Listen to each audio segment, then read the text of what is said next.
कि कश्मीर के लोग आए थे, फारूक अब्दुल्ला आए थे, महबूबा मुफ्ती आई थी, ये पिटे हुए मोहड़े हैं, ये भाजपा के चेहरे हैं। हमको इनसे कोई लेना देना नहीं।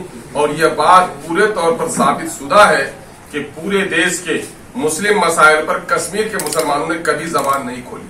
और कश्मीर के मुसलमानों को हम देश का हिस्सा जरूर समझते हैं, लेकिन मुसलमानों का नुमाइंदा कभी नहीं समझ सकते। भले ही देश के लोगों को कश्मीर के लोगों से मोहब्बत रही है, लेकिन कश्मीर के मुस्लिम लीडरों ने कभी देश के मुद्दों पर जबान नहीं खोली है।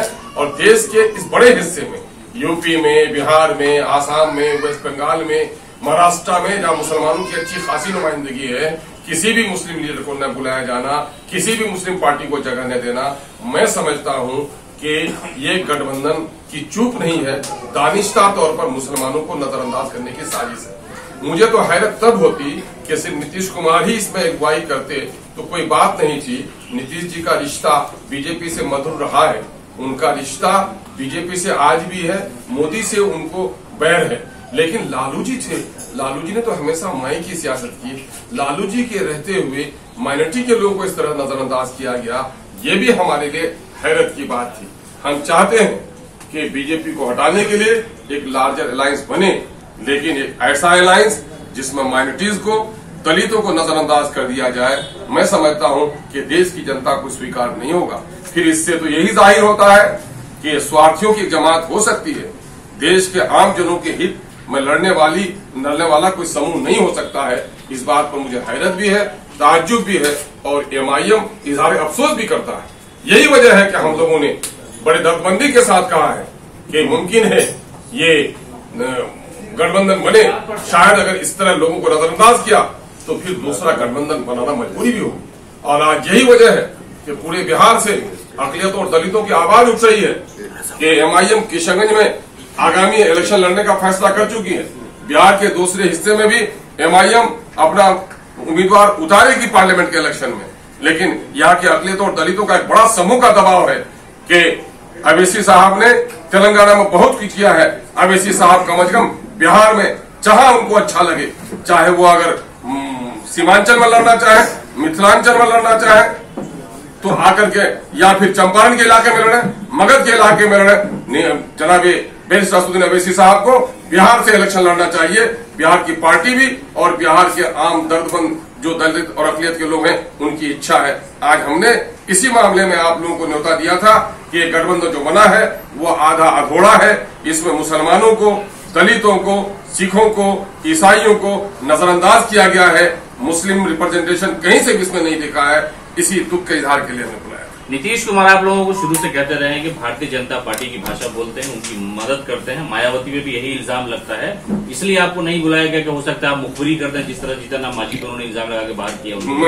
मैं कह रहा हूँ ये कोई साजिशी गढ़ो है जो मुखबिरी। लोकतंत्र में जो कुछ भी होता है खुल्लम खुल्ला होता है। ये इनका इसके माने इनका कोई खुफिया एजेंडा भी, हिडन एजेंडा भी है जिसकी मुखबिरी लोग करते होंगे। ये हिडन एजेंडा क्या है इनका? हिडन एजेंडा तो यही होगा नीतीश कुमार जी का कि किसी तरह से बीजेपी में फिर राह निकाल लो। इनका हिडन एजेंडा तो वही रहा है। बीएसपी से कोई बात चल रही है आप लोगों की गठबंधन को लेकर के? दो लोग, देखिए, सवाल ये पैदा होता है कि आदमी को जब जगह नहीं मिलती, अपनी जगह तलाश करनी पड़ती है। और हम किसी के मोहताज नहीं है। अकेले चलने की आदत हमको है भी। और अगर कोई रास्ते में विचारधारा से मिलता हुआ मुसाफिर मिलेगा तो उसके साथ चलने में भी हमको कोई दिक्कत नहीं है। और हमारे नेता इस मामले में प्रयास कर रहे हैं, और पहले भी हम लोगों ने किया भी है, गठबंधन किया भी है। और अभी वो गठबंधन पूरे तौर पर टूटा भी नहीं है। हमारे साथ है कुछ समूह जुड़े। आपने कहा कि अलग गठबंधन बनाने की जरूरत है, तो उसमें कौन कौन से दल होंगे? मैं कह रहा हूं कि मेरा तो पहले से भी ग्रैंड अलायंस बना हुआ है। मामला ये है कि वो हमारे कुछ घटक लोग हैं, कुछ खिसक गए हैं। हम अगर जरूरत पड़ी तो हम उसको फिर असरेनो उसको हरकत में लेकर आएंगे।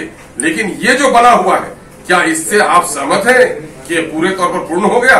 आप देख रहे हैं देश की बड़ी बड़ी 3 रियासतों में जहां आप देखेंगे कि आंध्र प्रदेश की नुमाइंदगी नहीं हो सकी, नहीं आ सके, वो रेड्डी नहीं आ सके। आप देखेंगे टीआरएस नहीं इसमें आए। आप नहीं देखेंगे कि उड़ीसा की नुमाइंदगी इसमें हो सकी। तो ये देखेंगे कि ये अभी आधा अधूरा है। और मैं समझता हूं कि देश में कोई भी गठबंधन ऐसा बनता हो जिसमें माइनॉरिटी को, दलितों को उसकी वाजिब हकदारी नहीं अगर दिया जाए तो मैं समझता हूं कि वो गठबंधन नामुकम्मल है। अगर अभी भी आप लोगों को बुलाया जाए दावत में तो आप लोग शामिल होइएगा उसमें? भाई अभी बुलाया जाएगा, जब वो मौसम बदलता है तो मिजाज बदलता है।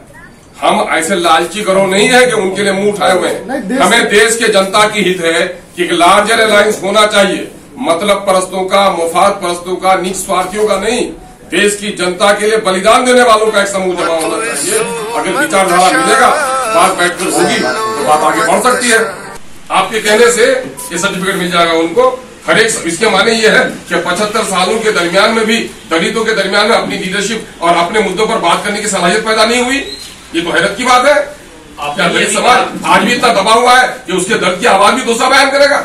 आपने ये भी कहा कि राहुल यादव एमवाई की राजनीति बोल रहे हैं। नहीं करते रहे हैं, वो करते रहे हैं। और उसने अपने कार्यकाल में जब एमवाई की वकालत करते रहे थे तो मुस्लिम चेहरों को भी सामने उसने रखा।